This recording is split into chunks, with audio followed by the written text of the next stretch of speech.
Hi guys, welcome back.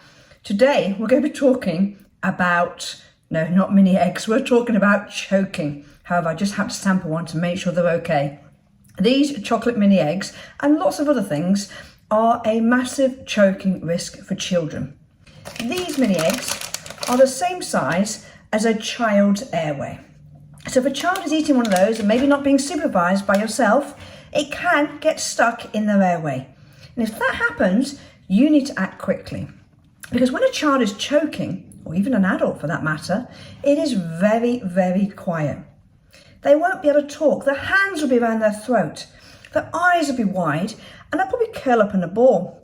And they'll be trying to breathe, but there'll be no noise. They can't even cough, they can't shout for help.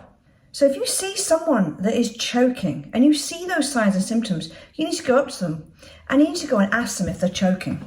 So here's my child. If this child says, yes, they're choking, then clearly they're not, because they won't be able to make any noise whatsoever. But they'll be able to nod their head, oh, like so. Or you might ask them to put their hand up or thumbs up if they are choking.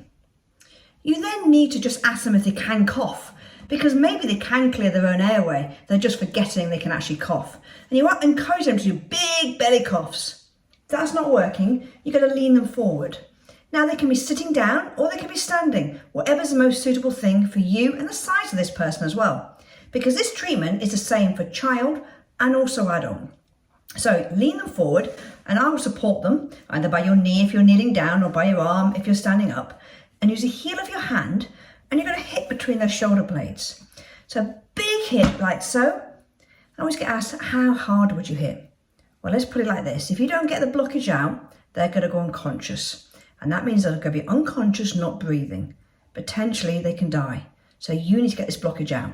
So 2, still not come out. 3, still not come out. 4, still not come out. And 5, I'm going harder. So 5 back slaps. You will check to see if it's come out, but also listening to see if it's come out, because you'll be able to hear it being expelled out of the mouth as well. If that has not worked, we need to turn them around. And we're aiming underneath the rib cage. We're going to put our thumb of our fist underneath the rib cage, above the belly muscles, other hand over the top, lean forward slightly, and we're going to pull inwards and upwards. Inwards and upwards. Inwards and upwards. 3, 4, 5. If it's still not out and I'm by myself, I'm calling the ambulance unless somebody else has already done that for me. And then I'm going to keep on going. 5 back slaps. 2, come on, we can get this out. 3, getting harder with each one. I'm not showing you how hard it will be going, but you would be going quite hard. 4, 5, still not out.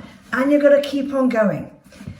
You would not stop at any point, unless of course it has come out or that person drops to the floor. And if they drop to the floor, you then go to CPR. And yes, you still do rescue breaths to them. Because by doing rescue breaths, you can still probably get some oxygen down the sides of the blockage. So here we have a baby. Now if a baby's choking, we do exactly the same things. We're going to do back slaps and we're going to do thrusts. But the thrusts are going to be here, in line with the nipples. So we call them a chest thrust. Rather than on a child and an adult, we did abdominal thrusts. But a baby's very tiny, which is why we're going up here, in line with the nipples, a chest thrust. So if you suspect a baby's choking, you've got to try and help a baby clear its airway. So an airway on a baby must be neutral, so I'm going to support them lower down like so. So head lower than bottom. Keep the head in a neutral position, and using the heel of my hand, I'm going to do my back slap. So hit. Has it come out? No. 2. No. And I'll know when it comes out. I won't be able to hear, and plus the baby's going to be crying as well. 4. I'm also looking at the floor to see if it's come out. 5. And if it hasn't come out, after my 5th back slap, I'm going to turn baby over.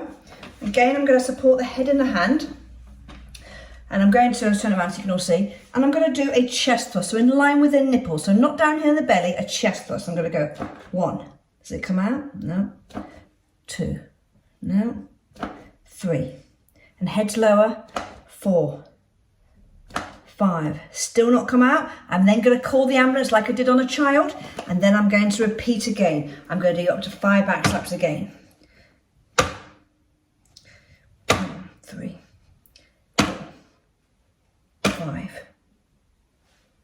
And then repeat. Now I just want to highlight one point. The two things I've demonstrated for you for children is the same for adults, and also for babies/infants, same thing, 0 to 1. And then child is from 1 all the way up to 18, and an adult 18 upwards. The treatment is for someone that's got a complete blockage. So that mini egg has completely blocked the airway. If someone is making a noise, so if a child or an adult is making a noise and are trying to clear their own airway, please allow them to clear their own airway. Do not start hitting them, doing back slaps and abdominal thrusts. If they can clear their own airway, allow them to do so. If they can't make any noise whatsoever, this is when we need to intervene. This is when we need to help them. Please don't forget to hit the subscribe button and the little notification bell so you don't miss out on any of our weekly videos. Thanks for listening, guys.